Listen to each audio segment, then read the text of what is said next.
आज की वीडियो में हम बात करेंगे सेक्टोरल फंड्स की। सेक्टोरल और थीमेटिक फंड्स में एक डिफरेंस यही है कि सेक्टोरल फंड्स एक पर्टिकुलर सेक्टर को टारगेट करते हैं और वहीं थीमेटिक फंड्स एक थीम फॉलो करते हैं जिसमें मल्टीपल सेक्टर्स भी हो सकते हैं। आज के वीडियो में हम बात करेंगे 3 banking and financial service funds की। Banking sector usually proportionally grow करता है इकोनॉमी के साथ। अब आप अपने इन्वेस्टमेंट जेड फंड्स ऐप के थ्रू कर सकते हैं। ऐप का लिंक हमने नीचे डिस्क्रिप्शन बॉक्स में दिया है। अगर आप अपने इन्वेस्टमेंट स्टार्ट करने में मदद चाहते हैं तो प्लीज़ हमें व्हाट्सएप पर मैसेज करें 7217746224 पर और हमारे एक्सपर्ट्स आपकी मदद ज़रूर करेंगे। मैं हूं कृति और आप देख रहे हैं Z funds.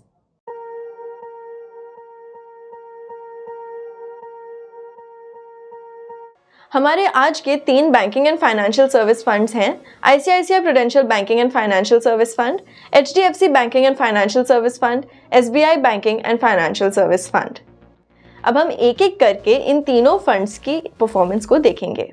ICICI Prudential banking and financial service fund अगस्त 2008 में लॉन्च हुआ था और लॉन्च से लेकर अब तक फंड का रिटर्न ऑन एन एवरेज 16.49% रहा है। फंड ने 1 साल में -0.13%, 3 साल में 9.44%, 5 साल में 7.64% और 7 साल में 13.18% के रिटर्न्स दिए हैं। HDFC banking and financial service fund का इंसेप्शन जून 2021 में हुआ था और तब से अब तक फंड ने 5.17% के रिटर्न्स दिए हैं। फंड ने 1 साल में -1.43% के रिटर्न्स दिए हैं। SBI banking and financial service fund का इंसेप्शन फरवरी 2015 में हुआ था। फंड ने ऑन एन एवरेज तब से रिटर्न्स दिए हैं 13.17% के। फंड ने पिछले 1 साल में 0.17% और लॉन्ग टर्म में अपने बेंचमार्क को आउट परफॉर्म किया है। 3 साल में 10.62%, 5 साल में 11.71% और 7 साल में 15.87% के रिटर्न्स दिए हैं। अगर हम इन तीनों फंड्स के पिछले 1 साल की परफॉर्मेंस की बात करें तो इन्होंने अपने बेंचमार्क से काफ़ी अंडर परफॉर्म किया है। अब इन तीनों फंड्स का डाइवर्सिफिकेशन देखते हैं। ICICI Prudential banking and financial service fund में 27 स्टॉक्स हैं और ये फंड 3 सेक्टर्स में डाइवर्सिफाइड है। HDFC banking and financial service fund में 27 स्टॉक्स हैं और ये फंड 9 सेक्टर्स में डाइवर्सिफाइड है। SBI banking and financial service fund में 19 स्टॉक्स हैं और ये फंड 2 सेक्टर्स में डाइवर्सिफाइड है। ICICI Prudential banking and financial service fund के टॉप 10 स्टॉक्स की वेटेज 71.43% है और टॉप 3 सेक्टर्स है फाइनेंशियल्स, इंश्योरेंस एंड सर्विसेज जिनकी वेटेज 89.46% है।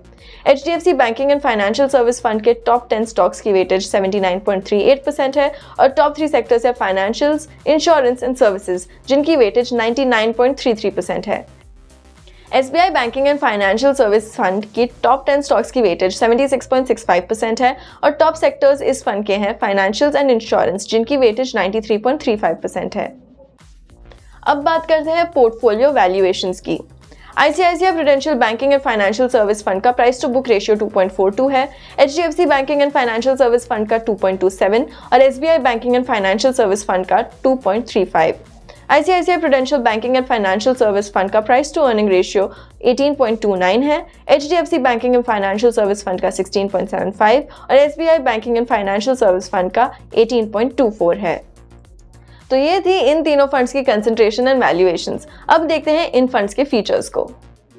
ICICI Prudential banking and financial service fund का AUM 5,495 करोड़ है, HDFC banking and financial service fund का 2,580 करोड़ और SBI banking and financial service fund का AUM 3,721 करोड़ है।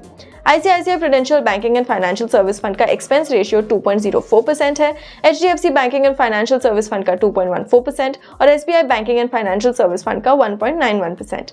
इन तीनों फंड्स में ग्रोथ और इनकम डिस्ट्रीब्यूशन कम कैपिटल विड्रॉल ऑप्शंस दोनों ही अवेलेबल हैं, बट टैक्स एफिशिएंसी और ग्रोथ के पर्सपेक्टिव से देखा जाए तो हम इनमें IDCW प्लान ज़्यादा रेकमेंड नहीं करते हैं।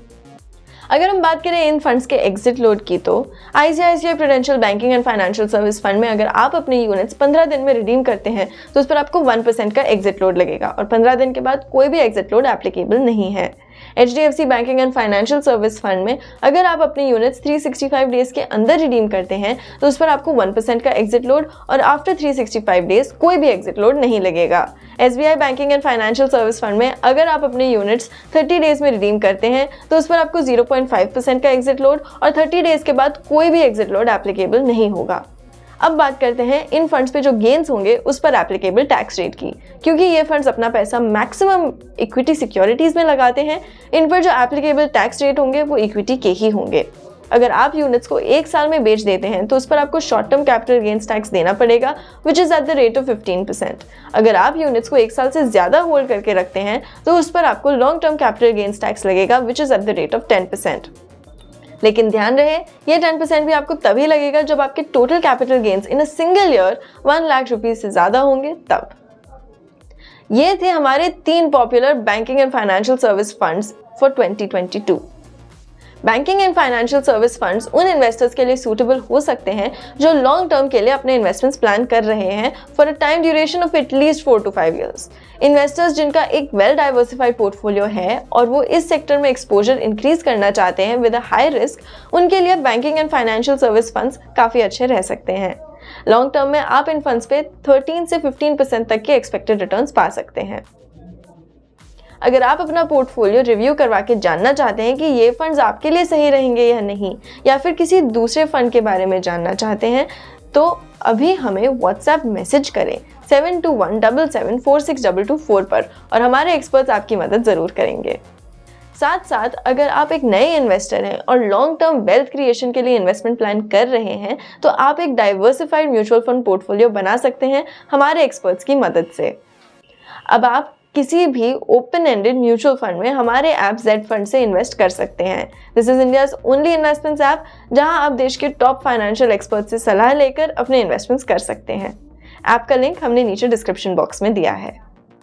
अगर आपको इस वीडियो को लेकर या फिर किसी भी और फाइनेंशियल प्रोडक्ट को लेकर कोई भी कमेंट्स या क्वेश्चंस हो तो नीचे दिए गए कमेंट सेक्शन में या फिर आप हमारी वेबसाइट zfunds.in पर जाकर भी लिख सकते हैं। इस वीडियो को लाइक करना और हमारे चैनल को सब्सक्राइब करना ना भूलें। Thank you for watching Z Funds. Mutual fund investments are subject to market risks. Read all scheme-related documents carefully.